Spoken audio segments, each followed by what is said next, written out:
شايفين الناموسه النوتي عملت ايه في ايوده؟ لهم شايفين عملت فيا ايه؟ كلتني. يعني لسه صاحي من شويه لقيت الناموسه اكلاه كده، فحطيت له المرهم بتاع الحشرات. يعني كلتك مش تدافع عن نفسك كده وتعمل اي منظر؟ صح كده غلط ولا لا؟ ازيكم يا بنات، عاملين ايه؟ يا رب تكونوا كويسين في احسن حال. النهارده فيديو جديد، والنهارده هننزل نجيب الدهانات بتاعت اود الديمه، صح يا دودو؟ هننزل نجيب الدهانات ان شاء الله، وعشان عمو النقاش جاي بكره ان شاء الله يشتغل في الاوضه، فقلنا بقى ننزل نجيب له كل الحاجات اللي هو طالبها مننا، صح؟ المهم تعالوا بقى قبل ما انزل كده اوريكم ايه اللي لسه جاي حالا طازه. تا تا تا تا، الترابيزه جت يا جماعه، الترابيزه جت. عايزه اقول لكم احنا لابسين اهو واقفين على الباب، لقينا النجار بيتصل بيقول ان هو تحت بالترابيزه وطالع، فتعالوا اوريها لكم كده قبل ما انزل. بسم الله الرحمن الرحيم.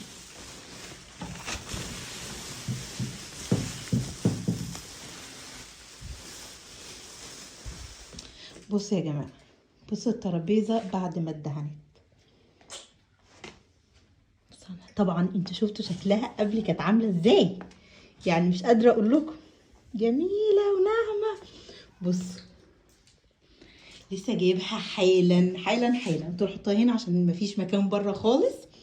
فبصوا بقى شكلها.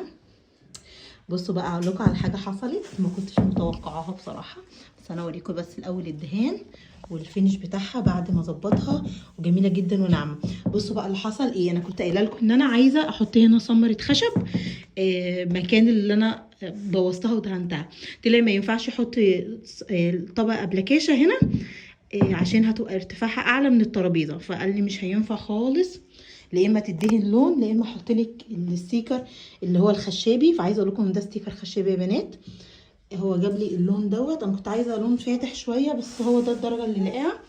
فبصوا كده عامله ازاي، قولوا له انتوا ايه رايكم، باينه ان الحته دي كده ستيكر خشب ولا لا؟ هو ظبطها لي ودهنها لي وقال لي ان هي يعني طبقه حراريه كده، ان هي ضد الميه وما بتتقشرش، فطبعا ده هيبان واحنا شغالين فيها. وابصوا دهنها لي هنا وظبطها لي ورزقها لي كده بماده عشان ما تتقشرش ولا تتشال خالص.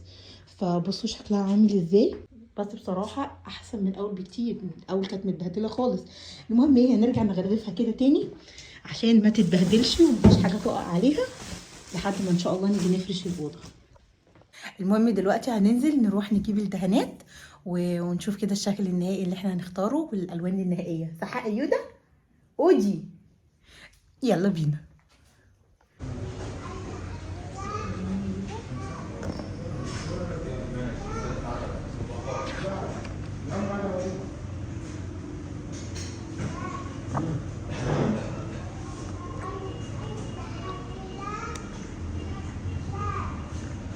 يبقى كده الباقي كام؟ 5. هو كام؟ كده.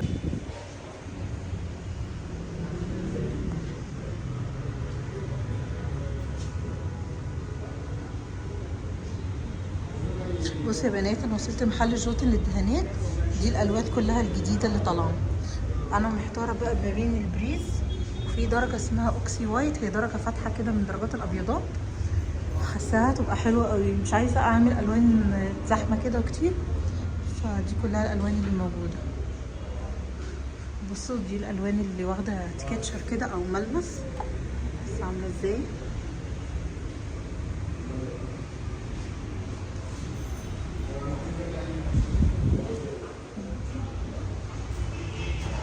هو ده تمام. شفاف. كده شفاف. اكيد. قولوا لنا مبروك يا جماعه، اخيرا جبنا الدهانات خلاص. بصوا بقى جبنا من جوتن اللي هي فينوماستيك، جبنا 2 جالون، كل جالون 3 كيلو. وحذروا فزروا اخترت ايه. بصوا يا جماعه، زي ما قلت لكم محتاره في الالوان خالص وما كنتش عارفه اختار ايه، وفي الاخر اخترت درجه البريز. فهحط لكم الدرجه بتاعتها وهتشوفوها بقى ان شاء الله كده. يعني انا مش متخيله بصراحه على الحيطه هتبقى عامله ازاي، ونشيل الموانه ديت ونشيل بقى ايه الحاجات اللي عايزه تتشال دي كلها، ونظبط الاوضه، وان شاء الله ان شاء الله تبقى اللون حلو معاها. جبنا كمان اللي هو دايتون 30 30 ده عشان السقف، ده دهان بلاستيك، ده برضو هو اللي طلبه عشان خاطر السقف لازم يتعمل. مع ان والله يا جماعه السقف انا شايفاه ما فيهوش اي حاجه نضيف، بس لازم يدهن عشان خاطر ينور الاوضه اكتر. وجبنا كمان السلوتيب ده عشان خاطر يتلزق على الفيش، الشبابيك، الحاجات دي كده عشان خاطر ما تتبهدلش. وطلب صنفرة ناعمة اللي هي 100 عشان خاطر لا مش 100، 120 دي عشان لو في اي حاجة عايزة تتصنفر وتبقى ناعمة كده قبل ما يشتغل يظبطها. وبس كده يا بنات، قلت اوريكم الحاجات اللي جبناها. هو هيجي ان شاء الله بكره يشتغل، هوريكم كده ايه خطوات كده الشغل اللي هو هيعمله ان شاء الله، واوريكم الشكل النهائي باذن الله للاوضه. يا صباح الفل. بصوا بقى النهارده تاني يوم. امبارح جبت الحاجه كده زي ما وريتكم، المفروض ان انا قلت هجمع لكم كل الفيديو وفي كل حاجه في فيديو واحد. يعني النهارده ان شاء الله الصناعيه جايه عشان تبدا تشتغل كده في الاوضه ويظبطوها لي ان شاء الله، عشان كده الحق افرشها قبل الدنيا ما الساعه اكتر من كده. فانا قلت بقى اعمل ايه، هفطر الاول قبل النور ما يقطع، لان النور بيقطع عندي من 12 ل 2، فهم كانوا هيجوا الساعه 11. فانا قلت لهم لا معلش اجلوا بقى بعد الظهر، لان انتوا لو جيتوا الساعه 10 11 مش هتلحقوا اصلا عقبال ما تبداوا تجهزوا وتحطوا الحاجه، هتلاقي النور قطع، فهنفضل قاعدين ساعتين كده ما نعملش حاجه فيهم. فهم هيجوا ان شاء الله على الساعه 2 كده. قلت اشوف في الساعتين دول لو في حاجه عايزه اعملها هعملها.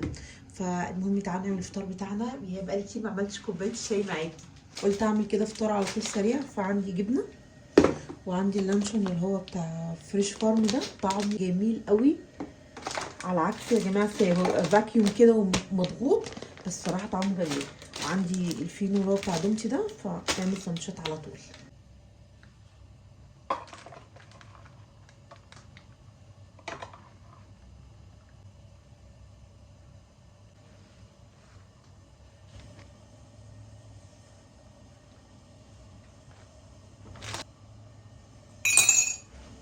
نحط بقى الشاي بتاعنا.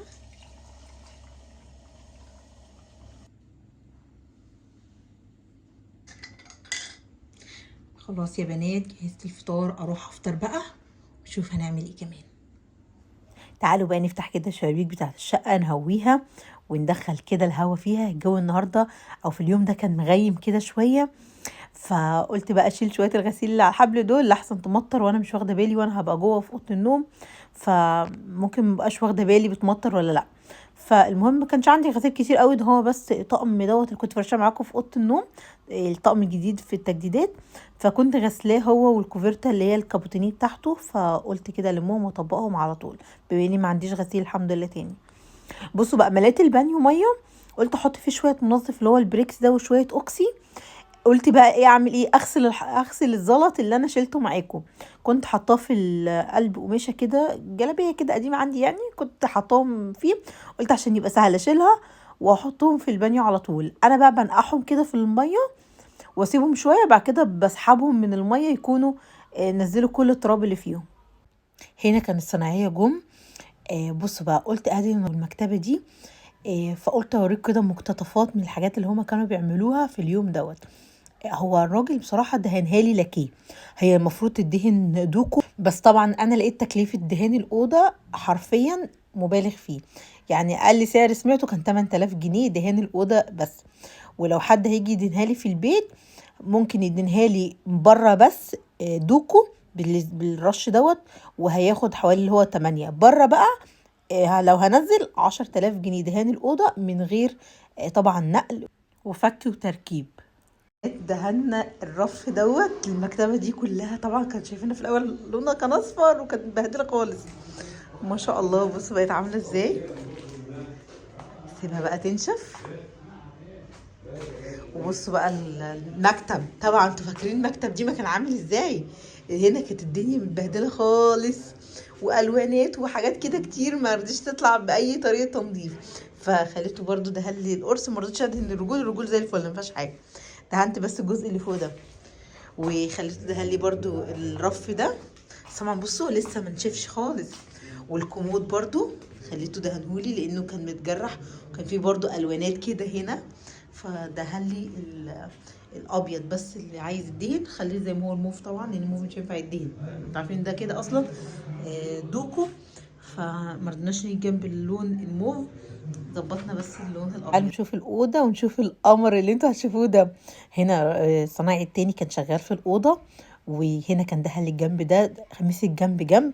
طبعا انتوا عارفين الاوضه صغيره، يعني انا حطيت السرير في النص. يعني انتوا متخيلين لو السرير ده في جنب الباب والتاني ده قصاده، عايزه اقول لكم بالظبط المسافه متر بين السرير والدولاب، والجزء دوت اللي هدخل فيه حوالي متر ونص، فهتبقى المساحه اللي في الاوضه بالظبط متر، حرف متر في متر ونص. فطبعا هتضيق الاوضه خالص. فهو احسن طريقه لتنسيق الاوضه هو ان السرير يفضل في مكانه في الوش. على الاقل انا مستفاده في المربع الكبير اللي قدام السرير وقدام الدولاب، ملهاش حل تاني غير كده.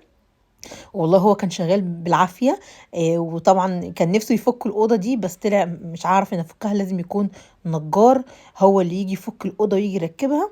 والله لو كنت هدهنها كنت فعلا كانت هتسهل عليا خالص، بس زي ما قلت لكم تكلفه الدهان كتيره جدا، 10,000 جنيه عشان ادهن الاوضه دي دهان محترم. انا كان نفسي اخليه يدهنها لي كلها، قال لي بس حرام هتبوظ معاكي، لان الدهان اللاكيه غير دهان الدوكو، ولو جيتي حبيتي بعد كده تغيريه هتبقى مشكله، لان لازم يلغي لك اللاكيه الاول اللي احنا عملناه. بس انا عشان لقيت فعلا المكتبه والمكتب بايظين فقلت ادهنهم لك، لكن حرام تبوظي الدولاب والسرير بالدهان اللاكيه.